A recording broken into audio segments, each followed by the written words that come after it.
Bonjour l'équipe.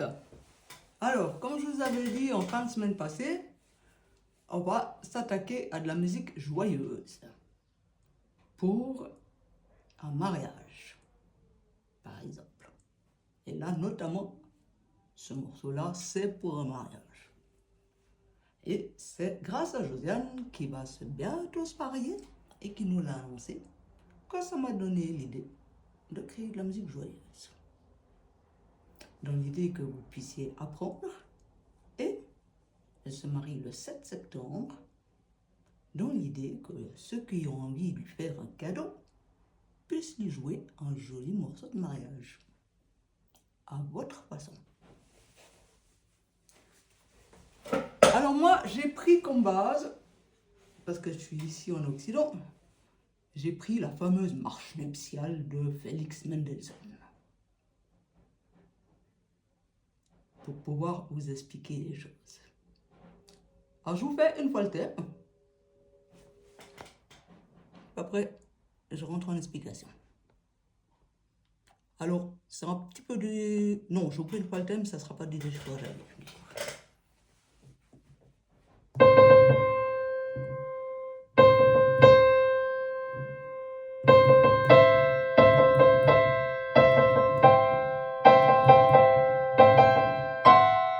J'ai même oublié ma main gauche, désolé.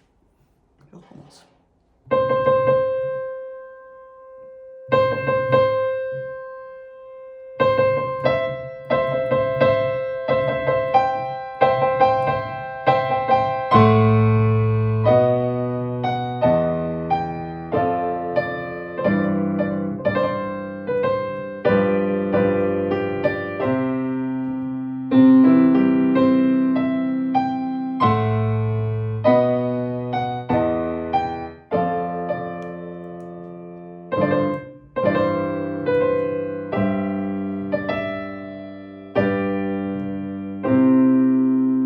Voilà, après ça reprend toujours dans la même thématique. Ça continue, le vrai morceau il continue dans la même thématique.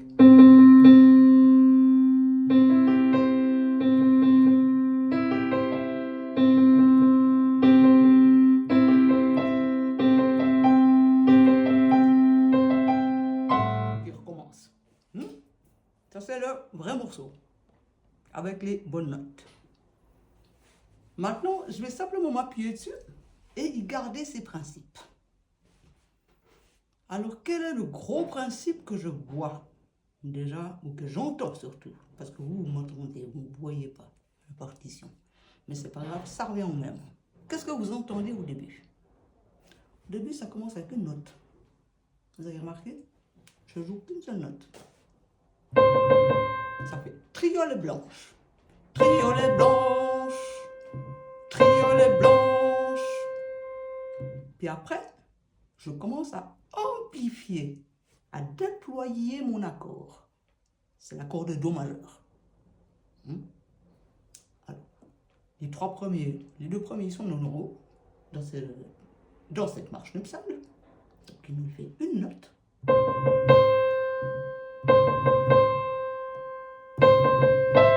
Avec des plis, la deuxième note, la tierce. Ah, on est en Do majeur. Il augmente en plus, il appuie, donc il fait le triton en entier. Et pour passer à l'accord suivant, il fait justement, on va dire, exploser les sons. Donc il écarte. Ça, c'est un La mineur avec la 6. Et on passe après en Si bémol, en Si majeur. Et là, il me fait un Si majeur, septième, avec une drôle de base au Mi. Pour pouvoir passer à Ré mineur, au lieu du Fa. Parce que c'est un 1, 4, 5 en fait, tout simplement. C'est pas plus compliqué que ça. Mais il brode. Ré mineur, puis cinquième degré. Cinquième degré avec la septième. Parce que le cinquième degré, on y met la septième. septième et en classique aussi. Félix Mendelssohn était soumis à cette règle aussi. Et il résout en Do. Puis là, il nous fait une petite phrase où il répète son dépliement. Mais en plus court, en une seule mesure. Il déplie qu'en une seule fois.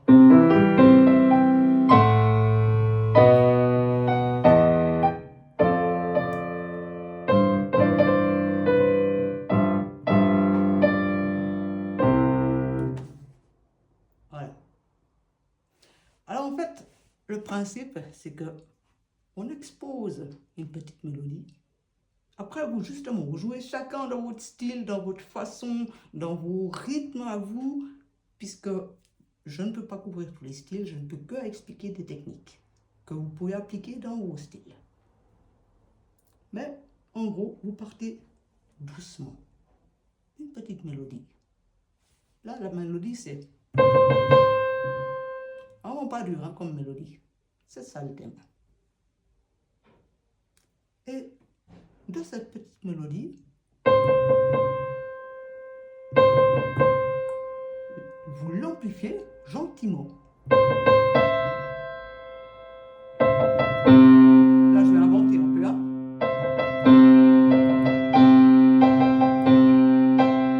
Puis, quand on passe à l'accord qui, justement, déploie tout, on fait que ça soit d'une manière lumineuse. Et là, Mendelssohn, il nous a trouvé la substitution du Do majeur, qui est la mineur, mais jolie, en éclaté. On dirait pas que c'est un accord mineur, mais c'est un accord mineur. Pour après aller simplement sur le Si. Mais un accord complet. Ré, Sol, Sol 7, Do.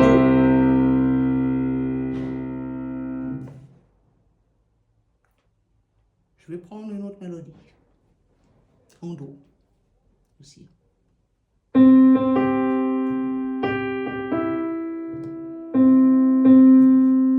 c'est ma mélodie de base. Maintenant, j'essaie de faire comme le principe de Mendelssohn. Je vais amplifier. Et après, aboutir sur les accords lumineux.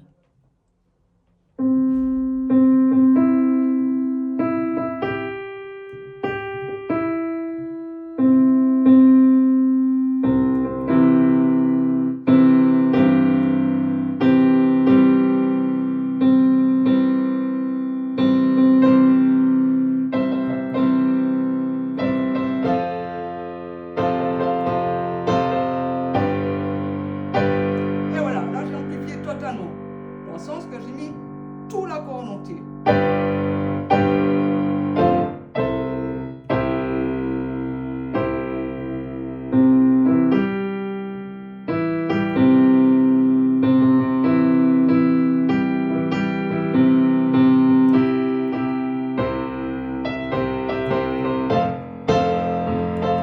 Et plus vous amplifiez jusqu'au 5e degré, le 5e degré, c'est le degré où toute votre harmonie doit être dépliée dans ce genre de musique.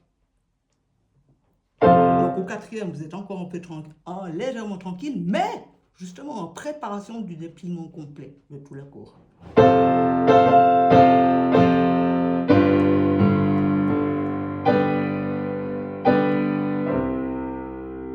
Puis après, par exemple Mendelssohn, et puis je pense plein d'autres compositeurs, ne font que des variations sur le thème. Avec toujours ce même principe, que on fait d'abord doucement. Là je continue, disons que je continue mon thème.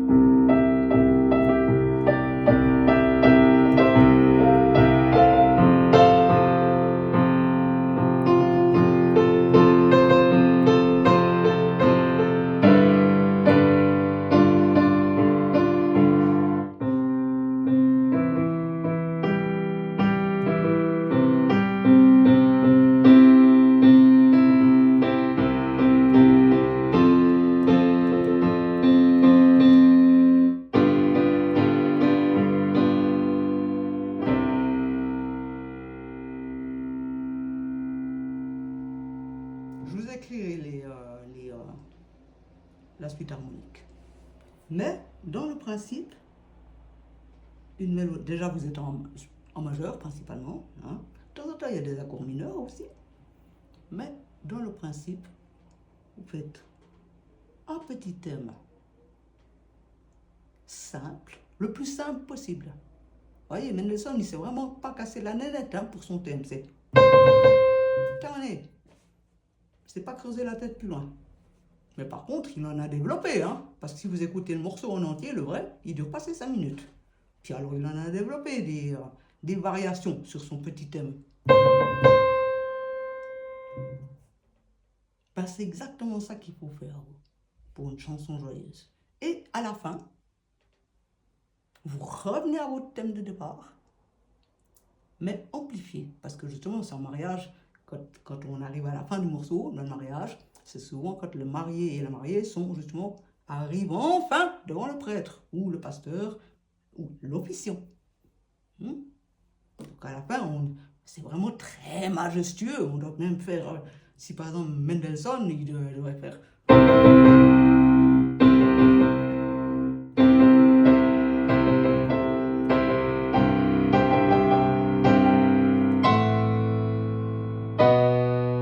Voilà, avec carrément les deux mains, tout à la fin. Et c'est d'ailleurs ce qu'il fait, si vous écoutez. Il utilise les contrebasses et les violoncelles, tout à la fin, pour vraiment marquer tout l'accord, tout l'étendue de l'accord. Pas juste avoir que les notes en haut, mais vraiment avec les violoncelles, la contrebasse, tout le monde s'y met, et puis ça fait c'est un peu de la grosse musique, comme on dirait. Ça donne un peu de la grosse musique. Il faut que ça soit beau quand même. Il faut que ça soit majestueux et beau, dans votre style. L'idée, c'est partir d'un thème qui, d'un coup, éclate comme un feu d'artifice, en toutes les harmonies. Et après, refermez. Après, faites des variations sur ce thème. Et tout à la fin du morceau que vous créez, vous refaites ce thème, mais avec les accords pleins, vraiment complètement ouverts. Comme je vous ai dit, le thème c'était ça chez Mendelssohn.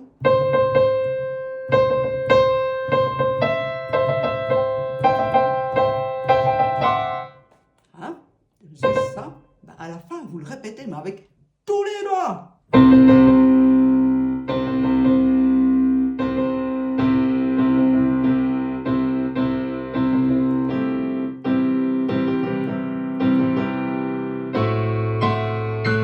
Même amplifier encore comme ça, en rajoutant.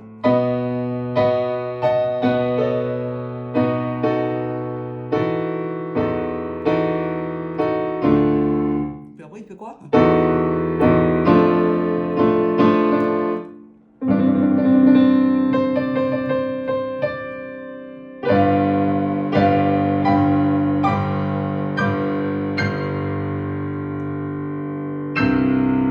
Voilà, ça c'est de la musique amplifiée, comme je dis. Et c'est ce que vous devez produire à la fin. C'est des mouvements joyeux. Après, moi, je vous ai expliqué le mouvement pour essayer de vous faire sentir. Et maintenant, c'est à chacun de vous, justement, de prendre cette sensation pour en faire la vôtre. Pour que ce soit votre musique qui sorte, et pas la mienne. Pas l'exemple que j'ai fait. Si vous voulez le faire, vous pouvez le faire. Mais dans l'idée, c'est que vous puissiez vous approprier. Donc, une petite mélodie. Et après, quand on sort du premier accord, explosion de joie au niveau des accords de la suite. Donc là, explosion de joie, explosion de joie, explosion de joie, 5e degré. Avec la 7e, répétition du thème avec les deux mains aussi. Non, c'est même pas répétition du thème, on va directement à la joie chez Mendelssohn.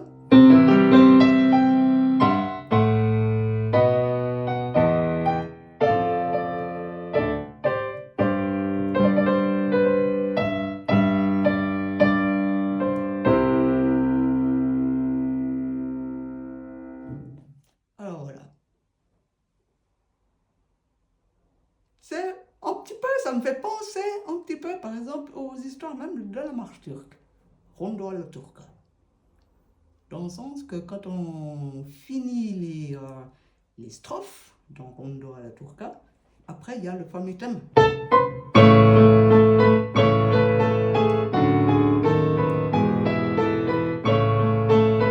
Ça aussi, c'est un thème joyeux qui pète, comme je dis, qui ouvre.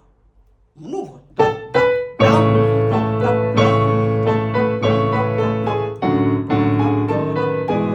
Par rapport à la petite mélodie où on raconte.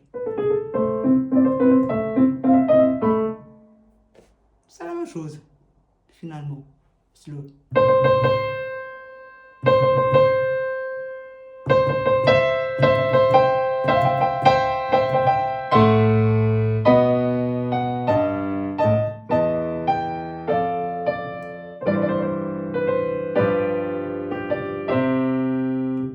C'est un peu la même chose. On raconte un petit peu plus fort, on raconte encore un petit peu plus fort, et on explose.